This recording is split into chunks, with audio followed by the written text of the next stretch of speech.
2024 के लोकसभा चुनाव में भारतीय जनसंघ पार्टी भी अपना प्रत्याशी उतारेगी। आज पार्टी के नवनिर्वाचित प्रदेश अध्यक्ष कुलदीप पांडे ने साफ कर दिया कि जनसंघ पार्टी फिर से अस्तित्व में है और चुनाव में इसका आगाज देखने को मिल जाएगा।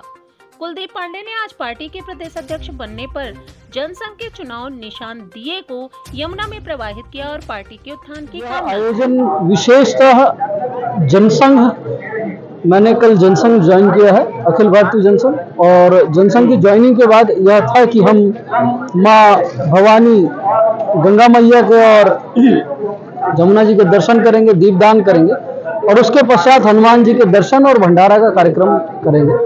क्योंकि जनसंघ यह वही जनसंघ है जो 1951 में जिसकी स्थापना प्रोफेसर बलराज मधोक जी, स्वर्गीय श्यामा प्रसाद मुखर्जी जी और स्वर्गीय दीनदयाल उपाध्याय जी द्वारा किया गया। कुछ समय के बाद, कुछ समय काल तक जनसंघ गर्दिश में था और कई संगठनों द्वारा यह दावा किया जाता था कि जनसंघ हमारी पार्टी में विलय कर चुकी, जबकि ऐसा कोई कहीं कोई साक्ष्य थे नहीं कि जनसंघ विलय हो चुकी। जनसंघ के विलय नहीं होने का मुझे खबर मिला और मुझे बुलाया गया जनसंघ की तरफ से कि आप आइए, आप जुड़िए, और यह बीज हमने संजो कर रखा है। हमें तो किसी ने सक्रिय होने का मौका नहीं दिया, हमने प्रयास किया, हमें कई अड़चनें आई और आज हम चाहते हैं कि आप इसकी अगुवाई करके इस बीज को पुनः लगाएं और इसको जो वृक्ष पहले जनसंघ का था पुनः उस जनसंघ को खड़ा करें और उस वृक्ष को पुनः बड़ा बनाएं। भारतीय जनसंघ देश का पुराना राजनीतिक दल है। इस दल की स्थापना 21 अक्टूबर 1951 में हुई थी। श्यामा प्रसाद मुखर्जी, प्रोफेसर बलराम मधोक और दीनदयाल उपाध्याय इसके संस्थापक सदस्य थे। जनसंघ की सियासत में टर्निंग पॉइंट साल 1975 में आया। दरअसल आपातकाल के बाद हुए चुनाव में कांग्रेस को टक्कर देने के लिए जनसंघ का विलय जनता पार्टी में हुआ।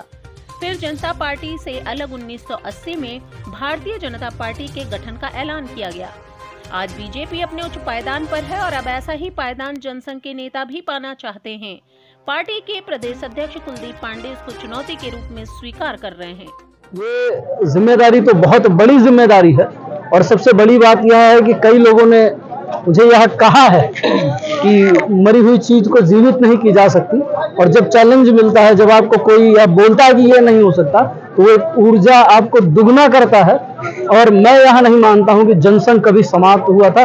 जनसंघ की उपस्थिति हर समय थी, पहले भी थी, 1951 में भी, 77 में भी, उसके बाद भी और आज भी है। इसलिए पुनः जनसंघ खड़ा हो रहा है। फर्क सिर्फ इतना है, पहले बड़ा वृक्ष हो गया था, उस वृक्ष जब टूटा, उसके जो बीज बचे थे उस बीज को सुरक्षित और संरक्षित करके आज तक रखा गया और वह बीज पुनः कल रोपित किया गया। और अब हम उस जनसंघ को अपनी आहुति देकर के, अपने मेहनत से पुनः उसे बड़ा वृक्ष बना करके इस देश में राष्ट्रीयता, आत्मीयता और इस देश को भारतीयता देने का संकल्प हमने लिया।